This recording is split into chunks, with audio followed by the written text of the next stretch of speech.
Gandang araw po ulit sa inyo mga katropa natin dyan ngayon, mga Toyota Corolla small body natin dyan. Ayan mga katropa. Meron pa tayong isang unit na pang low budget. Ito po, Toyota Corolla 1990 model, small body, 2E po yung engine niya, all manual.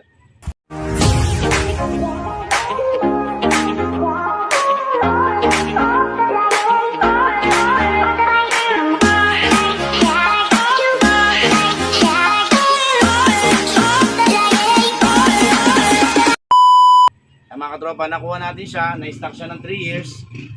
Pinagawa natin, pinapalitan natin yung tangke, fuel pump, and then pinalinis yung carburetor, pati yung mga preno, inayos din natin, pati yung hydrovac. Nagpa-aircon din tayo mga katropa, no? Since may mga nakatay tayo dati ng mga compressor, mga sasakyan, so may compressor yon, naikabit natin dito, kaya malamig din yung aircon yan mga katropa. So mga katropa, dito po makikipagtapatan na tayo, fixed price po tayo, 38,000. Ayan. Running po yan, maayos po, wala po yan talsik, wala rin yung blow by. Ang papers po niya mga katropa is original na ORCR lang. Yung pong ID kasi niya mga katropa, galing na po yun dun sa second owner. Ayan. So mga katropa, ito po, running po ito, maandar po lahat. Ilaw niya, pera lang po yung speed meter. Ayan. Pakita namin sa inyo mga katropa. Ayan, una ko nang pakita yung mga gulong niya mga katropa, mga kapal pa.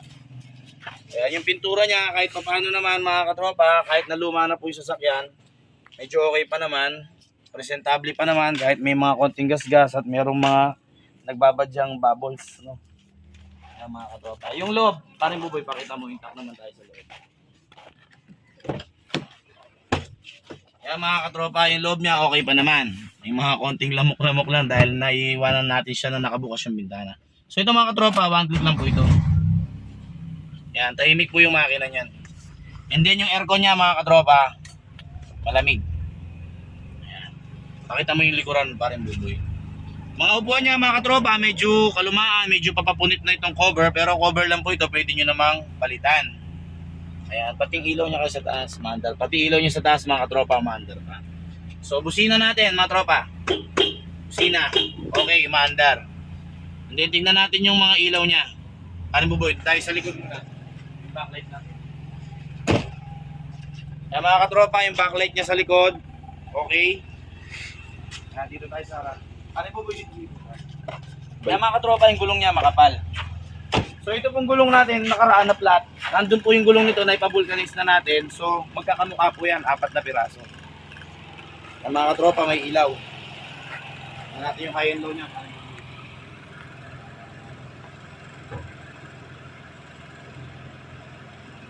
Parang buboy, low, tapos high. Then, share, meron ko siya buboy. Tinya ko eh. Sa right. Tinya. Ayan, meron siya share. Meron siyang busina. Mga katropa, wiper niya, maandar din. Ayan. So, mga katropa, kahit wala po siyang speed meter, yung kanyang naging odometer, nakarin buboy. 127,000 pa lang. No, siguro naman hindi pa naman naputol yan na kailan lang, no? Kailan lang naman siguro yan naputol ka ako. So yan mga katropa, 127,000 pala yung tinakbo niya para sa edad niya na 1990 model. So tingnan natin sa makina.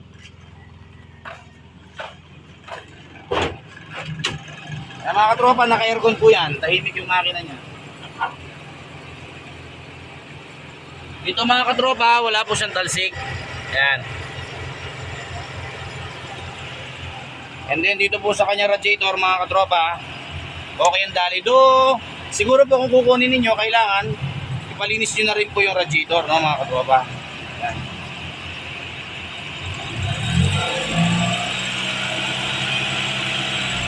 Kasi mga katropa, na-stock ito. So pinasundot lang natin doon sa ilang mga butas niya rito. Pero okay naman. Nagpalit din po tayo ng master at saka ng surplus naman na hydrovac. Kaya kasi ng mga nakaraan mga katropa, hindi natin mapatino yung minor. Tataka tayo, doon nilinis na natin yung carburetor. Namamatay-matay siya. Yun pala ang problema mga katropa, share ko lang. Itong hydrovac may singaw na. Kaya nagpalit na rin tayo ng fuel pump. Ayan. So mga katropa, all working po ito. Maandar na po yung aircon niya. Wala naman po siyang overheat. So, naibiyahin na natin ng Angeles, Pampanga, balikan dito sa Capas Tarlac. Tipid naman siya. Kaya lang mga katropa, nung magpalit pala tayo ng tangke, hindi natin na ipalinya yung kanyang fuel gauge. So, yun na lang po yung mga minor issue niya, fuel gauge. And then ito pong radiator. So, okay naman po siya. Kaya lang siyempre, para komportable tayo sa biyahe na hindi tayo titirik, ipalinis na rin po natin mga katropa. So, sa aircon niya okay na, sa preno niya okay na mga katropa. So yan, ang asking natin, ang ano po natin dyan, fixed price na po natin dyan, 38,000. Yan. Nakikipagtapatan na tayo, ang puhunan natin dyan is more than 33,500 na mga katropa. Kung ano naman po, swapping value, pwede naman sa mga motor mga katropa, pas lang po tayo sa China, no, dahil medyo mahirap ibenta. Swapping value po tayo ng 43,000 mga katropa. Yan. So, salamat po ulit mga katropa. Lagi naman tayo papasalamat sa patuloy na mga nag-review sa mga video natin, sa patuloy na sumusuporta. Tropan Junk Shop Boys. Ayan. PM nyo lang kami, baka may mga need kayong mga gamit at pyesa. Sakali meron po kami, pwede naman natin pag-usapan. Presyong kamag-anak lang yan. So, God bless natin lahat mga katropa.